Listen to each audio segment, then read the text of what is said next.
Hey everybody, it's Rockula and welcome back to Rockula Retrospective. It's day 23 of my VEDA series, 30 Bands in 30 Days.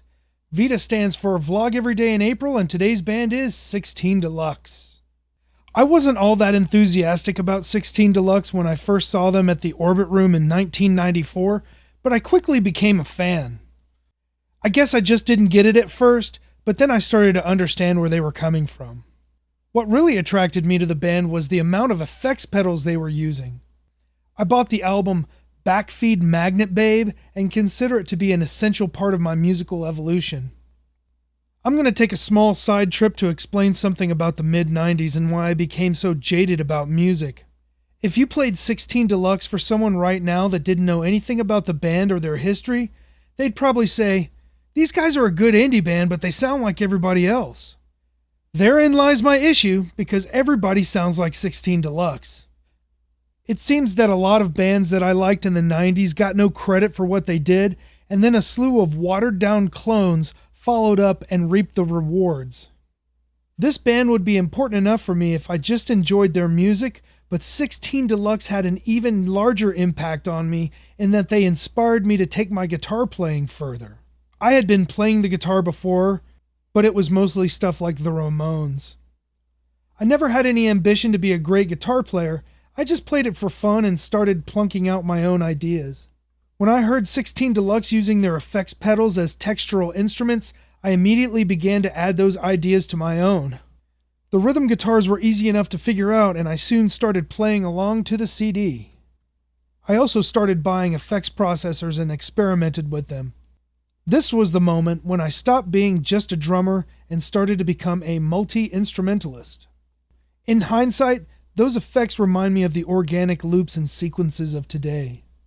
Backfeed Magnet Babe is one of those albums where I have to stop listening to it for long periods because I have heard it so many times. It's nice to come back to it after a while and remember all the ideas that formed in my head back when I first heard the album.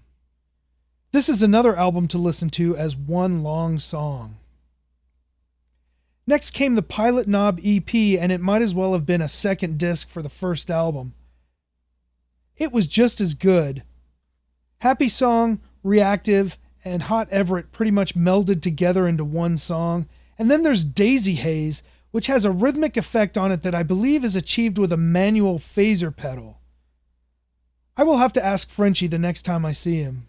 16 Deluxe gets signed to a major label and puts out Emits Showers of Sparks. I was a bit disappointed with this album because it seemed to have quite a few songs that I didn't like. They just didn't have the sparkle of the previous material. But that doesn't mean this album doesn't have a lot of good songs on it. There are some great standout tracks like Purple, Mexico Train, and Honey. And then there's the song Giver, which has to be one of my favorite 16 Deluxe songs because of the rhythmic guitar effect. This brings me to the central reason why I like 16 Deluxe so much.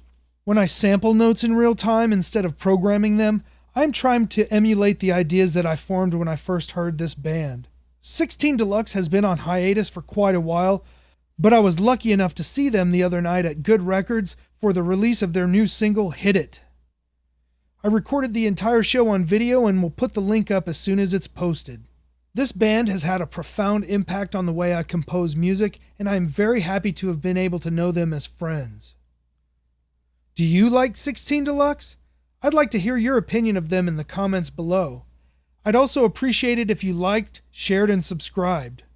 Thanks for checking out my VEDA series, 30 Bands in 30 Days. Tomorrow is day 24, and the band is Typo Negative. I'm Rockula, and this is Rockula Retrospective.